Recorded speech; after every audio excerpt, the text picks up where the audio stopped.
దేవభూమి ఉత్తరాఖండ్ లోచార్ధామ్ యాత్ర మొదలైంది. హిందువులు ఎంతో పవిత్రంగా భావించే ఈ యాత్ర అక్షయ తృతీయ సందర్భంగా ఉత్తర కాశీ జిల్లాలోని గంగోత్రి, యమునోత్రి ఆలయాలను తెరవడంతో ప్రారంభమవుతుంది. నిన్న పరమశివుడి ద్వాదశ జ్యోతిర్లింగాల్లో ఒకటైన రుద్రప్రయాగ్ కేదార్నాథ్ గుడి తలుపులు తెరుచుకోగా ఈరోజు బద్రీనాథ్ గుడి తలుపులు తెరుచుకున్నాయి. హిమాలయ పర్వతాల్లో ఉండే ఈ 4 ఆలయాలను సందర్శించుకునే యాత్రనే చార్ధామ్ యాత్రగా పిలుస్తారు. హిమాలయాల్లో ఉండే ఈ ఆలయాలు శీతాకాలంలో మంచుతో కప్పబడి ఉంటాయి. అందువల్ల దర్శనానికి వీలు కాని ఈ సమయంలో ఈ ఆలయాన్ని మూసివేస్తారు. సాధారణంగా మళ్ళీ ఏప్రిల్ నెలలో ఈ యాత్ర మొదలవుతుంది. నిజానికి చార్ధామ్ యాత్ర ఆది శంకరాచార్యులు వారు ప్రారంభించారని పండితులు చెప్తారు.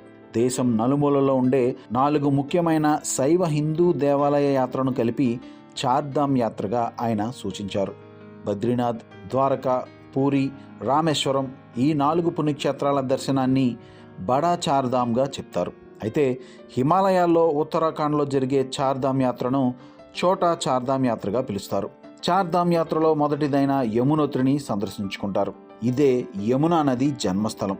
ఇది హిమాలయాల్లో 3293 మీటర్ల ఎత్తులో ఉంది. తెహ్రీ గర్వాల్ మహారాజు సుదర్శన్ షా ఈ ఆలయాన్ని నిర్మించారు. తరువాత 19వ శతాబ్దంలో ఒక భూకంపం కారణంగా ఈ ఆలయం ధ్వంసమైనప్పుడు జైపూర్ మహారాణి గులేరియా దీనిని పునర్నిర్మించారు. ఈ ఆలయంలో నల్లరాతితో చెక్కబడిన యమునాదేవి విగ్రహం రూపంలో కొలువై ఉన్నారు. ఇక్కడ యమునా నదిలో స్నానం చేయటం వల్ల పాపాలన్నీ తొలగిపోయి అకాల మరణం నుండి రక్షణ లభిస్తుందని భక్తుల నమ్మకం. సాక్షాత్తు యమధర్మరాజు సోదరి యమునాదేవి అని భక్తుల విశ్వాసం. అందుకే ఇక్కడ స్నానం చేయడం వల్ల మృత్యుభయం తొలగిపోతుందని హిందువుల నమ్మకం. ఇక్కడ సూర్యకుండ్ అనే వేడి నీటి బుగ్గ ఉంటుంది.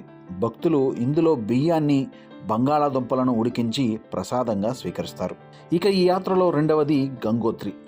ఉత్తరాఖండ్ రాష్ట్రంలోని ఉత్తర కాశీ జిల్లాల్లో సముద్ర మట్టానికి సుమారు 3140 మీటర్ల ఎత్తున హిమాలయ పర్వత శ్రేణుల్లో గంగోత్రి పుణ్యక్షేత్రం కొలువై ఉంది.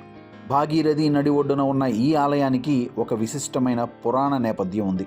భగీరథుడి ఘోర తపస్సుకు మెచ్చి గంగాదేవి భూమి మీదకు వచ్చిన పవిత్ర ప్రదేశం ఇదే కావడంతో దీనికి గంగోత్రి అనే పేరు వచ్చింది. నిజానికి గంగానది ప్రవాహం ఇక్కడికి సమీపంలోని గోముఖ్ అనే ప్రాంతం నుండి ప్రారంభమవుతుంది. చారిత్రక ఆధారాల ప్రకారం 18వ శతాబ్దంలో అమర్ సింగ్ తాపా అనే నేపాలీ సైనికాధికారి ఈ ఆలయాన్ని నిర్మించారు. చార్ధామ్ యాత్రలో 3వ ముఖ్యమైన పుణ్యక్షేత్రం బద్రీనాథ్. సముద్ర మట్టానికి సుమారు 3133 మీటర్ల ఎత్తులో ఉన్న ఈ ఆలయం ఉత్తరాఖండ్లోని చమోలి జిల్లాలో అలకనంద నదీ తీరాన ఉంది. ఇది విష్ణుమూర్తి ఆలయం. శ్రీ మహావిష్ణువు తపస్సులో ఉండగా ఆయనకు ఎండ, వానల నుండి రక్షణ కల్పించడానికి లక్ష్మీదేవి బద్రీ చెట్టులా మారిందని, అందుకే దీనికి బద్రీనాథ్ అనే పేరు వచ్చిందని స్థల పురాణం చెబుతోంది. పాండవులు ఇక్కడి నుండే స్వర్గారోహణ చేసిన ప్రాంతం కూడా ఇక్కడికి దగ్గరలోనే ఉందని స్థానికులు చెప్తారు. మనం ఇక్కడ అంతర్వాహినిగా చెప్పబడే సరస్వతీ నదిని కూడా చూడవచ్చు. ఆది శంకరాచార్యుల వారు ఈ మూల విరాట్టును ఇక్కడ ప్రతిష్ఠించారని స్థల పురాణం. ఈ యాత్రలో 4వ ఆలయం కేదార్నాథ్. ఈ ఆలయ సందర్శనం చేసుకుంటే మోక్షానికి దగ్గరవుతారని హిందువుల నమ్మకం. ఇది 12 జ్యోతిర్లింగాల్లో ఒకటి.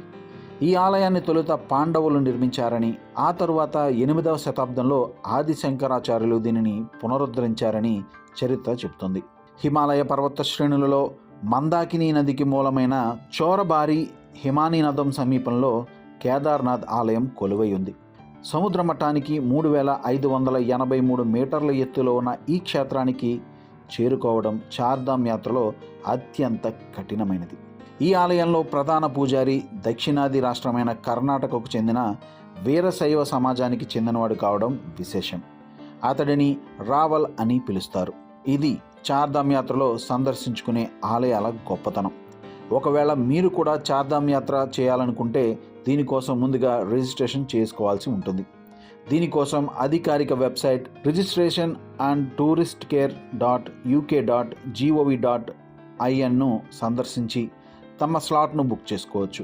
ఒకవేళ మీరు యాప్ నుండి చేసుకోవాలనుకుంటే టూరిస్ట్ కేర్ ఉత్తరాఖండ్ అనే యాప్ను ప్లేస్టోర్ నుంచి డౌన్లోడ్ చేసుకుని రిజిస్టర్ చేసుకోవచ్చు. మరిన్ని వివరాలకు వెబ్సైట్ను సందర్శించండి.